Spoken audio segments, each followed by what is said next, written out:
Yeah, second question for the Premier here. Now, Mr. Premier, we've heard the Prime Minister talk about Quebec's unvaccinated tax, but despite experts talking about how it could be legally questionable, if not at least ethically questionable, Trudeau didn't denounce it. I'm just wondering what this government plans to do if, hypothetically speaking, there was a federal unvaccinated tax, or if the province were pushed to impose such a tax in Alberta. Right.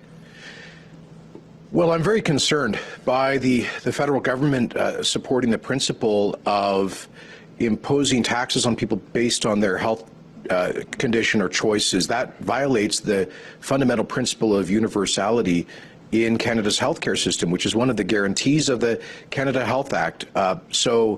I am very concerned about the announcement that the government of Quebec intends in principle to pursue a tax of some kind, a special health levy or charge on unvaccinated individuals.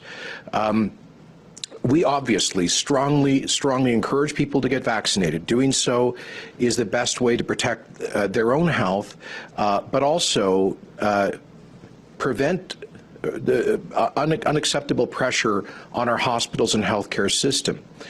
And it's true that the choices made by people not to get vaccinated collectively impose greater costs and burdens, stress and strain on our frontline healthcare workers and our healthcare system.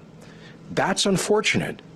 But ultimately, we as a society, through universal public health care, agree to accept that the consequences of people's choices.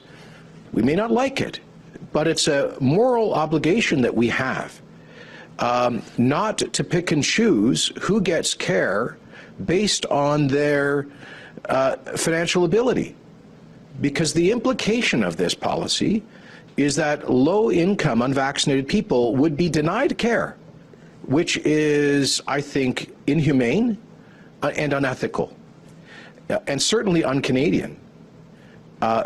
We do know that a significant number of unvaccinated people come from disadvantaged backgrounds, lower income backgrounds, and often from minority community backgrounds. We can see this in the data, for example, in the United States.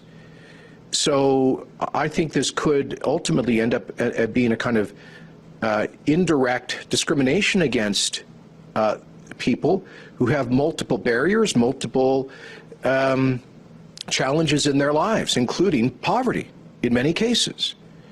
You know, I can very much, when I'm in speaking to homeless shelter directors, they tell me anecdotally that a lot of their clients have not been vaccinated because many of these people are coping with significant mental health challenges, and they are afraid. They are legitimately afraid of the vaccine. I think they're mistaken, but sometimes you're dealing with people who might have very serious mental health issues.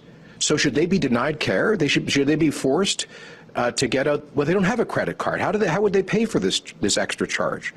So it makes no sense to me. And if we are going to go down that road, then does anybody who is overweight, do we put everybody on a weigh scale and determine based on their weight that they have to pay extra to access the healthcare system?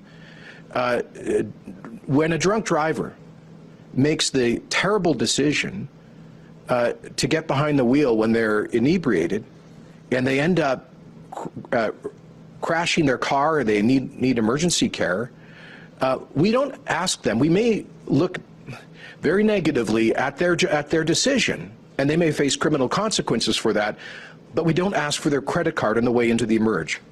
So I think this is completely wrong. I think it's un-Canadian, and I hope that the federal and Quebec governments walk this back. Thank you, Premier.